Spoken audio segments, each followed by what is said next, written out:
నమస్తే అండి. ఈ రోజు మార్చి 31, 2025 ఈ రోజున పవిత్ర రంజాన్ పండుగ శుభాకాంక్షలు తెలుపుతూ ఈ రోజున భద్రాద్రి కొత్తగూడెం రామవరంలో సిఆర్పి క్యాంపులో ఉంటున్నటువంటి మా యొక్క మిత్రులు యూసుఫ్ మరియు రజా దంపతుల యొక్క మనవరాలు మరియు ఆజం యాస్మిన్ దంపతుల యొక్క కుమార్తె జోయాకి నేను ఈ రోజున పవిత్ర రంజాన్ పండుగన ఈ యొక్క ప్రకృతి అర్థదీక్షను ఇచ్చి మొక్కలు నాటిస్తున్నానండి. నాన్న ఈ మొక్క నాటినాను, ఇక ఈ మొక్క నాటు మీరు కూడా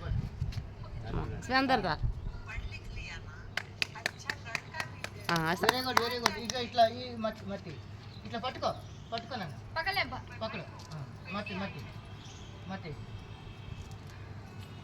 ఇటువంటి చిన్నారులు ఈ ప్రకృతిని కాపాడటానికి ప్రతి ఒక్క చిన్నారి కూడా ఈ విధంగా స్ఫూర్తిగా తీసుకొని మొక్కలు నాటాలని నేను కోరుతున్నానండి. క్రితంలో కూడా మిత్రులు రామవరం పరిరక్షణ కమిటీ అధ్యక్షులు ముస్తాఫా గారి మనవడు అఫాన్కి కూడా ఈ విధంగా ప్రకృతి అర్థదీక్ష ఇచ్చి మొక్కలు నాటించాను.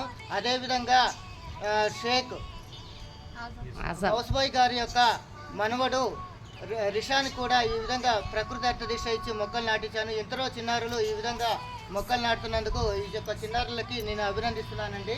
నా పేరు కొట్టూరు నురివి రాజశేఖర్, ప్రకృతి అర్థదీక్ష గ్రీన్ మోటార్ వెహికల్ గార్డెన్ వ్యవస్థాపకుని, సింగర్ యూనియన్, భద్రాద్రి కొత్తగూడెం. నీరు పోయినాను.